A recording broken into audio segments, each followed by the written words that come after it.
Kembali di Top News pemirsa, dan saatnya kami akan hadirkan sejumlah informasi utama dalam Top Topik.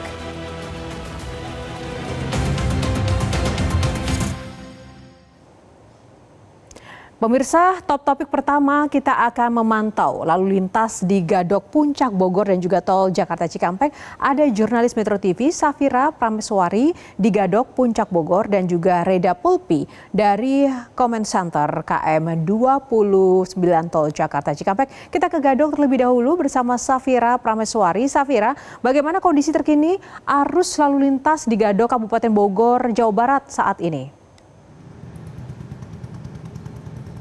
Selamat malam Yohana dan juga pemirsa. Situasi terkini di Gadok, Kabupaten Bogor, Jawa Barat memang terpantau ramai lancar. Meskipun demikian tadi sekitar pukul 18.00 setelah diberhentikannya rekayasa lalu lintas one way atau satu arah, sempat terjadi antrian sedikit di daerah Simpang Gadok karena memang banyak sekali masyarakat yang sudah mengantri begitu untuk naik, dan juga untuk arah turun juga sebaliknya itu memang masih banyak sekali masyarakat yang masih memenuhi area puncak ini begitu. Dan untuk volume kendaraan di daerah Gadok ataupun di daerah puncak ini per hari ini memang mengalami lonjakan yang cukup signifikan dibandingkan dengan hari-hari sebelumnya, karena ini merupakan hari Jumat yang mana ini sudah menjelang weekend begitu ataupun akhir pekan, yang mana memang masyarakat banyak yang baru mendatangi puncak ataupun Gadok itu pada akhir pekan begitu.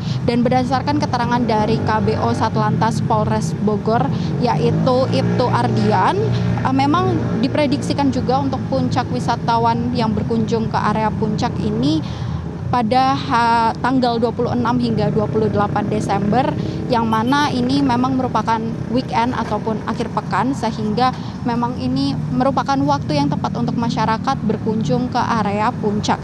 Dan dari data rekapitulasi jumlah kendaraan yang sudah melalui exit tol Ciawi dari jam 5 pagi tadi hingga pukul 18.00 waktu Indonesia Barat, yang menuju ke arah puncak atau menuju ke arah atas itu terdapat 29.000 kendaraan, sedangkan arah sebaliknya dari arah puncak menuju Jakarta itu terdapat 26.000 kendaraan, sehingga jika ditotal jumlah kendaraan yang sudah melintasi Gadok pada hari ini itu sudah terdapat 55 kendaraan, tapi ini hanya roda 4 saja.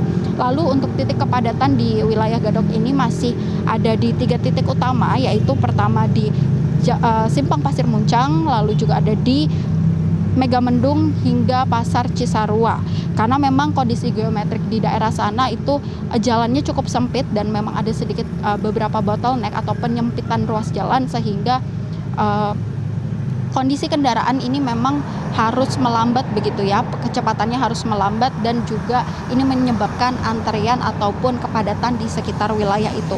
Untuk rekayasa one way sendiri ini memang kan sifatnya situasional, Yohana dan juga pemirsa, sehingga untuk rencana besok pagi yaitu 27 Desember 2025 ini jika kendaraan sudah melampaui batas exit tol yang akan di-track dari exit tol begitu, jika kendaraan sudah melampaui batas maka akan diberlakukan mulai pukul sebelum 7 pagi begitu. Dan memang jika masyarakat ataupun pemirsa ingin mendatangi wilayah Bogor ataupun lebih tepatnya area puncak dan juga melewati Gadok ini, diharapkan untuk selalu melihat dan memantau sosial media resmi dari NTMC Polda Jabar maupun NTMC Polri.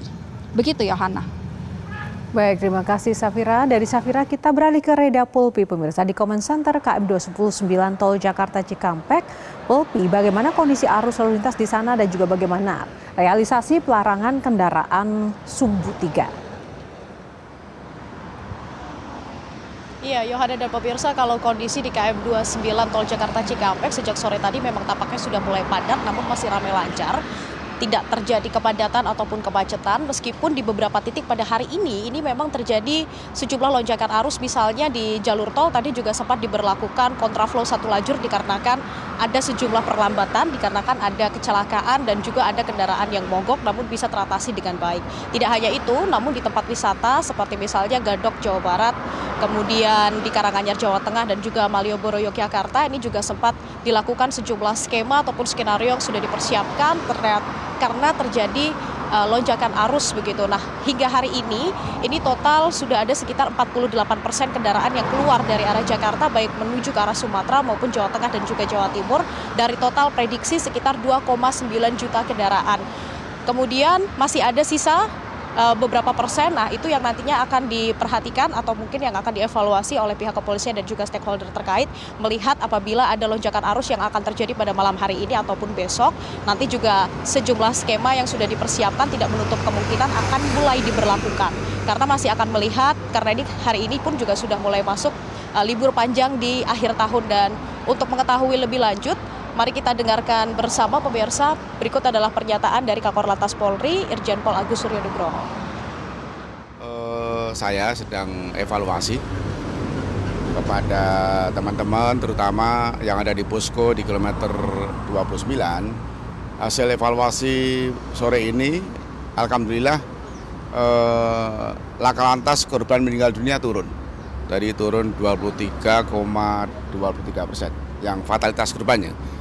Yang kedua, total lalin, jadi puncak arus mudik kedua itu tanggal 24 kemarin, jadi 201.000 yang meninggalkan Jakarta, baik yang ke Trans Jawa dan ke Sumatera. Jadi puncak arus mudik di tanggal 24. Tapi proyeksi keseluruhannya yang dari 2,9 juta yang akan meninggalkan Jakarta, baik yang ke arah Sumatera dan Jawa, sampai saat ini sudah 47%.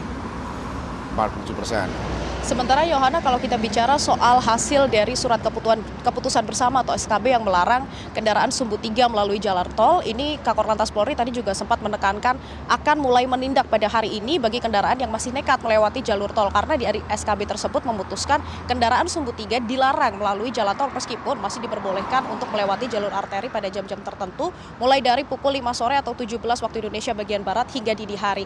Nah, mulai hari ini akan dilakukan penindakan seperti dikeluarkan melalui exit tol terdekat, bahkan hingga dilakukan penilangan. Ini bertujuan untuk memperlancar aktivitas masyarakat yang akan melakukan mobilitas baik melalui jalur tol maupun jalur arteri, karena masih ada sekitar 1 minggu lagi libur ke depan.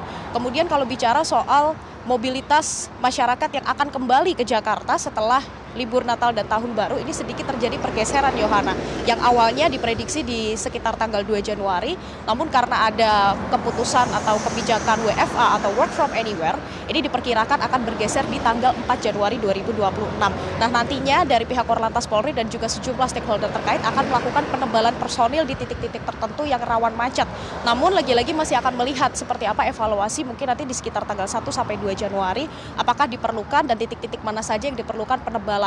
Sementara untuk skema dan juga skenario yang akan dilakukan jika terjadi kemacetan dan juga kepadatan ini masih sama seperti saat arus puncak libur Nataru yang sudah terjadi pada tanggal 24 Desember kemarin, mulai dari kontraflow 1 lajur, kontraflow 2 lajur, kemudian ada juga skema one way sepenggal, bahkan hingga one way mulai dari KM 70 sampai KM 414 gerbang tol Kali Kangkung yang ada di Jawa Tengah, tapi masih melihat seperti apa lonjakan arus yang akan terjadi. Demikian, Yohana. Baik, terima kasih Reda Pulpi, dan sebelumnya juga ada Safira. Terima kasih teman-teman, selamat kembali bertugas. Jelajahi cara baru mendapatkan informasi. Download Metro TV Extend sekarang.